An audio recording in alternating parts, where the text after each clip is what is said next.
So I just realized there's never not going to be a choice. There's always going to be a choice. Even in situations where you can physically only see one way of actually doing it. Okay, so let's not worry about the physical aspect for a moment because choice is all mental. It's made in the mind.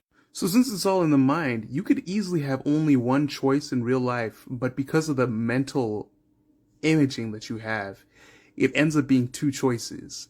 I'm going to do this because of this reason, or I'm going to do it because of that reason. That ends up technically making it into two choices.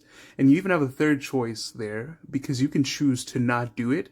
And let's say the situation is something that will actively come at you. You can choose to not do it and have the situation do you. The only time that you can't really conceive of the possibility of there being multiple choices is when you've been boxed in and told that you don't have multiple choices. But you always have multiple choices. So where do we learn about there only being one right choice for things? Oh, it's school. It's school. There's always more than one choice. Even when one of the choices is death. Where did we learn about the concept of death and how bad it is? It's in school. It's permeated through life because of school and the way that society decides to see death. But even death is a mystery. And so it's also a choice. Am I going to do this? Am I going to do that? Am I going to do nothing? It's all just choices. And it's interesting. If you want to unlock cooler choices, you just need to add modules. And how do you add modules? You just need to learn cooler shit. So just get out there, start trying different things, start learning things. You'll learn more.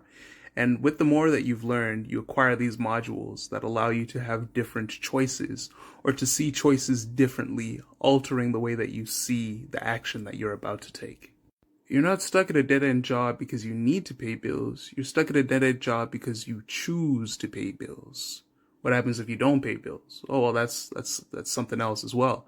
You can either go through what happens when you don't pay bills and live through whatever consequences seem to come your way, or you can choose to pay those bills and go to the job that you don't like. It's still a choice, even if you feel like you're against a wall.